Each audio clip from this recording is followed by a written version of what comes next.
Hello, ambassadors. Today we bring to a close our study of Joseph's trials that I'm calling When You're Flat on Your Back, Everything's Looking Up.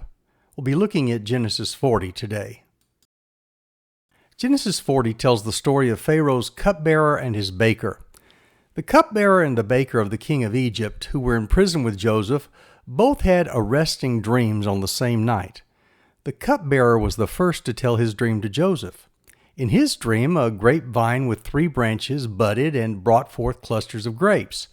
Then in the dream, the cupbearer pressed the grapes to make juice into Pharaoh's cup, and he gave the cup to Pharaoh. Well, Joseph told the cupbearer that his dream meant that he would be restored to his office as Pharaoh's cupbearer in 3 days. That was certainly good news for the cupbearer. The baker, having heard that favorable forecast, then related his dream to Joseph. In his dream, he had 3 baskets on his head. The top basket was full of food for Pharaoh, but birds came and ate the food out of the basket. Joseph told the baker that his dream meant the baker would be hung by Pharaoh and the birds would eat his flesh. Unlike the butler's dream, the baker's dream declared doom, not delight. Well, 3 days later, Pharaoh held a feast to celebrate his birthday. During the festivities of the feast, he restored the cupbearer to his office and executed the baker just as Joseph had predicted. Joseph demonstrated that he was a true prophet because a prophet will be recognized as one truly sent by the Lord only if his prediction comes true. So says Jeremiah 28 verse 9. So time is always on the side of truth, and it will verify God's message and ministers. Well, what's the lesson in this passage? What's the application? There could be several right answers. Dungeon experiences can be good for you because it's there that the Lord strips away all of the dreamy idealism of the spiritual life. Ultimately, Joseph was able to say, "Bless you, prison," because it was there that God became real to him. False accusations had put him in prison, but it was the Lord who stayed near him and nurtured his soul while he was there. As a result, Joseph found favor even in the eyes of the prison warden, to the point where the man trusted Joseph to supervise all the other prisoners. The warden trusted and respected Joseph so much that he paid no attention to anything under Joseph's care because the Lord was with Joseph and gave him success in whatever he did. So says Genesis 39, verse 23. You see, the Lord God remained first in Joseph's life. He was the focus of his life. The lens of God's will stood between Joseph and his circumstances, enabling Joseph to see God in them, to read God in them, and enabling God to use him in them. When a dungeon experience comes, the quickest and easiest response is to feel that you've been forgotten by God. I like the cartoon Ziggy, maybe because he often says the very things I've been thinking. One of my favorites shows Ziggy with his big nose and bald head standing on a mountain and staring far above him. The sky is dark and there's one lonely cloud up there. Ziggy yells, "Have I been put on hold for the rest of my life?" You felt like that, haven't you? Lord, will you ever answer? How often the heavens seem more like cold brass than God's loving abode. We cry out, but nothing comes in return. Make no mistake about it. Joseph didn't deserve jail, but he responded to it beautifully. That's the marvel of the story. First and foremost in his life was his vital and consistent relationship with his Lord. And because of that, God used him in strategic and significant ways. Since we can't be together to discuss our questions and our answers, I'd suggest that you stop at the end of each question and think about your answer before resuming to play the recording. Genesis 41. What does this tell you about the Pharaoh, both the person and the position? What does it reveal? Well, it reveals that the Pharaoh was an arbitrary and dictatorial person. His position and policy was such that nobody could question it. I don't know what the baker did. Maybe he burned the biscuits for breakfast. But for some whim, Pharaoh put him into prison. What did the cupbearer do? Maybe he was bringing a glass of wine to Pharaoh and stubbed his toe and spilled it on the Persian rug that was there. I don't know. We're not told why both the baker and the cupbearer of Pharaoh were in prison, But the important thing is that they're both put where Joseph is. Joseph occupies a good position, even here in prison. Everywhere he went, his ability was certainly recognized. As it says in Proverbs 18:16 in the Christian Standard Bible, a person's gift opens doors for him and brings him before the great. And certainly this was true for Joseph. God is moving in his life with a very definite purpose. Genesis 40 was a painful chapter in Joseph's life. What pain had Joseph already experienced? Well, first, he had received unfair treatment from his family. His brothers hated him, they wanted to kill him, but they sold him into slavery instead. Next, his circumstances were unexpectedly restricted. He became a slave in a land where he didn't even know the language. One minute he was a 17-year-old boy with his whole life before him, and the next he was totally at the mercy of, actually the property of, some stranger. Following all that, he was falsely accused. After earning the favor of his master, Potiphar, the master's wife tried to seduce him. And as we saw in our last lesson, when he didn't submit to her wishes, she lied and said, "This slave tried to rape me." As a result of her lies, he was unjustly put in prison and abandoned. And that's where we find Joseph in this chapter. He's been unfairly treated, unexpectedly restricted by circumstances, falsely accused. He's in prison. In fact, according to Genesis 40, verse 15, he's in a dungeon. He's back in a pit again, this time at the very bottom of an Egyptian pit. He's starting all over again. Genesis 39, 21-23. Where was God in these painful chapters of Joseph's life? Where was God? We can see God in the good things. We can even see him in the questionable things. But where is God when everything is unfair? Where is God when the dungeon experience occurs? Does his silence mean he's absent? We're not left to wonder. Genesis 39, verses 21-23. The Lord was with him. He showed him kindness and granted him favor in the eyes of the prison warden. So the warden put Joseph in charge of all those held in the prison, and he was made responsible for all that was done there. The warden paid no attention to anything under Joseph's care because the Lord was with Joseph and gave him success in whatever he did. Twice in that short account, we read, the Lord was with Joseph. Joseph began to see the hand of God in his prison experience. In what could have been the direst of positions, the dreariest of places, Joseph prospered. Because of this, he was freed up to be used by God strategically in the lives of at least two men, and amazingly, he prospered in prison of all places. Alexander Solzhenitsyn described his spiritual awakening in some of the most powerful words in his book, The Gulag Archipelago. In his loneliness and pain, he says, God came near. Here are his words. In the intoxication of youthful successes, I had felt myself to be infallible, and I was therefore cruel. In the surfeit of power, I was a murderer and an oppressor. In my most evil moments, I was convinced that I was doing good and that I was well supplied with systematic arguments. And it was only when I lay there on rotting prison straw that I sensed within myself the first stirrings of good. Gradually it was disclosed to me that the line separating good and evil passes not through states, not between classes, nor between political parties either, but right through every human heart and through all human hearts. So, bless you, prison, for having been in my life.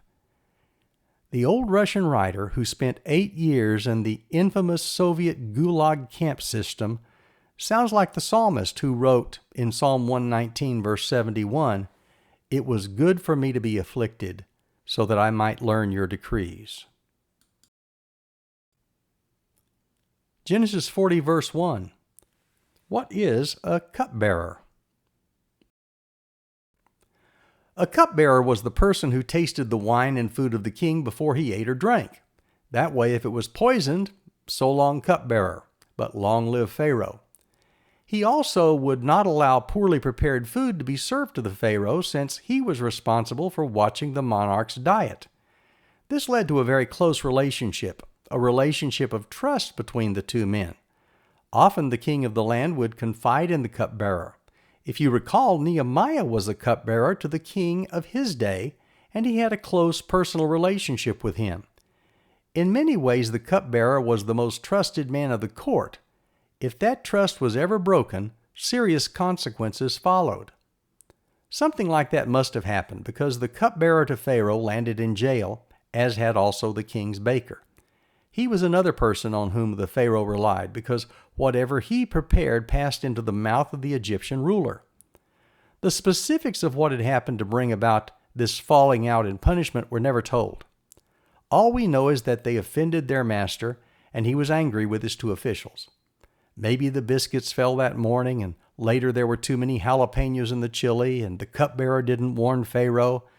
It must have been related to the food, because both of their jobs were interrelated. But whatever it was, it made Pharaoh so angry that he said, "Get out of my sight," and had them thrown in jail. And since God's ways are deep and powerful, it happened to be the same jail where Joseph was imprisoned. Isn't it remarkable how often God brings us alongside people who are going through or have gone through similar experiences? Isn't it amazing when we're hurting, God brings alongside us others who understand our pain? That's certainly true here. Joseph and these two men may have ended up in prison for different reasons, but they found themselves in the same place, sharing similar miseries, and out of his own experience, Joseph was able to minister to them. Remember, though, that this was possible only because the Lord was first and foremost in Joseph's life, because he was free from bitterness, or he became a useful instrument in the mighty hand of God. If any resentment, hostility, or desire for vengeance remained, we read nothing of it in this narrative, and so I'm convinced it was not there. Genesis 40, verse 7. What do you admire about Joseph in this verse? The verse says this: "So he asked Pharaoh's officials who were in custody with him in his master's house, 'Why do you look so sad today?'" When your heart is right, even though the bottom may have dropped out of your life, it's remarkable how sensitive you can be to someone else in need. They don't even have to spell it out. Rather than saying, "You think you guys have got a lot to complain about, well, listen to my tale of woe," Joseph said, "How come you guys are so sad today? What's wrong?" I admit it must be stating the obvious to ask this in a dungeon, but it shows that Joseph has the ability to think beyond his own immediate cares and needs in order to minister to others. Genesis 40, verse 7. Why are you sad? Seems like a silly question, doesn't it? What's not to be sad about? They're in jail. Who wouldn't be sad? What does this tell you about Joseph? One of the beautiful things about a right attitude is that with it, every day has sunshine. You don't have to have cloudless days for there to be sunshine days. Have you heard the true story of the fire at Thomas Edison's Menlo Park laboratory? It illustrates perfectly the benefits of a positive attitude. Edison's son Charles writes of the events about his father in the book that he wrote called The Electric Thomas Edison. One December evening, the cry of fire echoed through the plant. Spontaneous combustion had broken out in the film room. Within moments, all the packing compounds, celluloid for records, film, and other flammable goods had gone up with a whoosh. He says, "When I couldn't find Father, I became concerned. Was he safe? With all his assets going up in smoke, would his spirit be broken? He was 67, no age to begin anew. Then I saw him in the plant yard running toward me. 'Where's Mom?' he shouted. 'Go get her. Tell her to get her friends. They'll never see a fire like this again.'" Can you believe it? Rather than saying, "Oh God, what did I do to deserve this? 67 years I faithfully lived my life, and this is what I get in return," he says, "Hey, son, get your mother. This is one unbelievable sight. Look at that fire." Well, Charles Edison continues, He says at 5:30 the next morning, when the fire was barely under control, Edison called his employees together and announced, "We're rebuilding." One man was told to lease all the machine shops in the area. Another was told to obtain a wrecking crane from the Erie Railroad Company. And then, almost as an afterthought, Thomas Edison said, "Oh, by the way, anybody know where we can get some money?" Later on, he explained. He says, "You can always make capital out of disaster. We've just cleared out a bunch of old rubbish. We'll build bigger and better on these ruins." And with that, he rolled up his coat for a pillow, curled up on a table, and immediately fell asleep. Well, Joseph did a similar thing. He said, "How come you guys have such sad faces? What's going on in this dungeon?" Should Christians be optimistic? To be a pessimistic Christian is a contradiction in terms. Yet sometimes even the most devout Christians fall prey to fear, doubt, and discouragement. But God has a different plan for our lives. The comforting words of the 23rd Psalm remind us of God's blessings. In response to His grace, we should strive to focus our thoughts on things that are pleasing to Him, not on things that are evil, discouraging, or frustrating. So the next time you find yourself mired in a pit of pessimism, remember God's Word and redirect your thoughts. This world is God's creation. Look for the best in it and trust Him to take care of the rest. As William Ralph Inge said, "No Christian can be a pessimist, for Christianity is a system of radical optimism." Think through the story of these men's dreams through the lens of Joseph's emotions. How did Joseph feel during each stage of the story? Dreams played a very important part in the life of leaders of Egypt, and the ability to interpret dreams was a highly respected skill. So far, Joseph had pondered his own dreams, but this was the first time he interprets the dreams of others. The fact that he noticed the looks of dismay on the men's faces shows that he was a caring and discerning man. And the fact that Joseph gave God the glory in Genesis 40, verse 8, shows that he was a humble man. When he tells the cupbearer that Pharaoh is going to lift up his head, that's a peculiar phrase. Literally what it means is that he's going to reconsider the butler's case. Lifting up his head is reconsidering his case. With the butler, that means that he's going to be reconsidered and he's going to be restored to his position. But as far as the baker was concerned, the phrase had a double meaning, because Pharaoh's going to have him executed. He'll reconsider his case, convict him, and have him executed. And the Egyptians didn't use the gallows. What they would do is they'd behead the victim and then impale his body on a stake, so that in a dual sense, the baker's head was truly lifted up.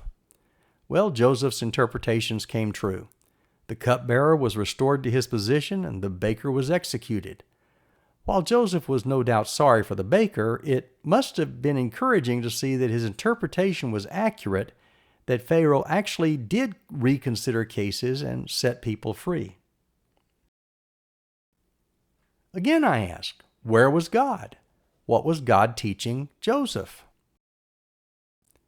I want to tell you something that may be difficult for you to accept, but you need to understand. That is, it is in that kind of pain that God gives His best messages. It's what C.S. Lewis calls God's megaphone. In The Problem of Pain, he writes, "We can ignore even pleasure, but pain insists upon being attended to. God whispers to us in our pleasures, speaks in our conscience, but shouts in our pains. It is His megaphone to rouse a deaf world." What options did Joseph have at this point in his life? We have two choices. We can become disillusioned and embittered, or we can use that difficulty as a platform for putting our hope and trust in the living God. Disillusionment is a dangerous, slippery slope. First, we become disillusioned about our fellow man. Then we move on to cynicism. Before long, we trust no one, not even God. We've been burned, we've been taken advantage of, we've been mistreated. I've never met an individual who was truly disillusioned with mankind who has not also become disillusioned with God. The two go together. Cynicism is spawned in the context of disillusionment. Now, the cause of disillusionment and the cure for it can be expressed in almost the same simple words. The cause of disillusionment is putting one's complete hope and trust in people. Putting people on a pedestal, focusing on them, finding our security in them, being so horizontally locked in that the person takes the place of God, even becomes God. Your complete hope can rest in one person. It can be your child, it can be your parent, it can be a business partner, a friend, a pastor, a coach, a mate. And when the feet of clay crumble, as they surely will, total disillusionment sets in. What's the cure? Putting our complete hope and trust in the living Lord. When we do that, the simplest messages from God calm our thoughts. Let me tell you about Christian Rieger. He's a man who did exactly that. Christian Rieger spent 4 years in the infamous Dachau prison, imprisoned by the Nazis from 1941 to 1945. His crime? He was a member of the Confessing Church. It was one of the German state churches that took a stand against the Nazis in the 1930s and 1940s. Martin Niemöller and Dietrich Bonhoeffer were both ministers in that church. As a whole, it was a church that stood for the truth. But Christian Rieger was turned over to the Nazis by the organist of his congregation. He was shipped hundreds of miles away to spend the next 4 years in the concentration camp of Dachau, outside of Munich. Philip Yancey tells his story in his book, Where is God When It Hurts? He says this, Christian Rieger will tell the horror stories if you ask, but he'll never stop there. He goes on to share his faith, how at Dachau he was visited by a God who loves. He said this, Nietzsche said that a man can undergo torture if he knows the why of his life. But here at Dachau, I learned something far greater. I learned to know the who of my life. He was enough to sustain me then, and he's enough to sustain me still. Psalm 105, verses 16 to 19. What does this cross-reference teach us about this era in Joseph's life? It teaches that life is hard, but God is good. Knowing that his people would experience great difficulty in Egypt, God prepared Joseph to lead them through that dark hour. Psalm 105:17 says, He sent a man before them, Joseph. Psalm 105 reveals how drastically God's training differs from ours. We would have given Joseph a pleasant trip to Egypt and immediately on arrival, wide favor, loyal support. But God ordained that he first be shocked and sold for a few pieces of silver and by his own brothers. Joseph, who was sold. That's what he says in Psalm 105, verse 17. We would have quickly given Joseph a position of authority, but God stripped away all authority and all sense of honor and made him a lowly servant to learn to serve a master submissively and faithfully and diligently. And so it says in Psalm 105, verse 7, he was sold as a slave. We would have sent messengers to comfort and reassure him in his emotional trauma. But God ordained again that he be hurt, wounded now by fetters as well as family, and forced to suffer unrelieved loneliness in a dark, cold prison. Psalm 105:18 says, whose feet they hurt with fetters. We would have released him to travel, expecting him to grow in ministry by going in ministry. But God ordered him laid in iron, bound in an iron collar by night, and hard, rigorous duties by day. He was laid in iron, it says in Psalm 105:18, or they put an iron ring around his neck. That's the way the New Century Version reads. If we dared to thus hold back our minister in training, we would at least make his captivity brief. But God made Joseph's wait long, 13 years of slavery and imprisonment, until his faith in God's word and his patient endurance were fully tested, proven, and established. In other words, Psalm 105:19, until the time the word of the Lord tested him. It sounds strange to us. These hot fires, these cruel blows, these cold shocks made Joseph a well-formed piece of work. And so, 105 verse 20, when the king sent and loosed him. Joseph emerged an extraordinary leader, ready to guide God's people through extraordinary hardship. God's way of making his character strong wasn't fun, but it was faithful. He accomplished God's will. God's forge was also fruitful, very fruitful. Joseph's ministries were marvelous and many. What was God doing while Joseph was in prison? Our way of making extraordinary Christian leaders is very different from God's. We take a young Christian and educate him or her, ordain them, set them on commonly accepted paths to religious elevation, associate ministry, pastoral or evangelistic work, missions, denominational service, and so on, until that person rises to the enviable high ground of ministerial success and acclaim. And there, ideally, he influences many believers in churches and cities, maybe even nations. This relatively pain and humility-free way of preparation is the way we normally think of as God's way, but it isn't. God's way of making powerful leaders is not just academic and ecclesiastical. It's also experiential. He not only educates the mind and polishes the manners, but also molds the character. For this deeper work, God puts ministerial trainees into his forge. A forge is a place where, by the wise handiwork of a master smith, repetitive exposure to burning heat, cruel blows, and shocking cold transforms otherwise useless iron into useful instruments. The way of God's forge is seen in Joseph's exceptional training. What do we learn about God from Joseph's example? We learn that God is working out his plan, and no matter how bad things look, you will get through this. When you're flat on your back, everything's looking up. Thanks for joining me in this study of Joseph's trials. I'll see you next time.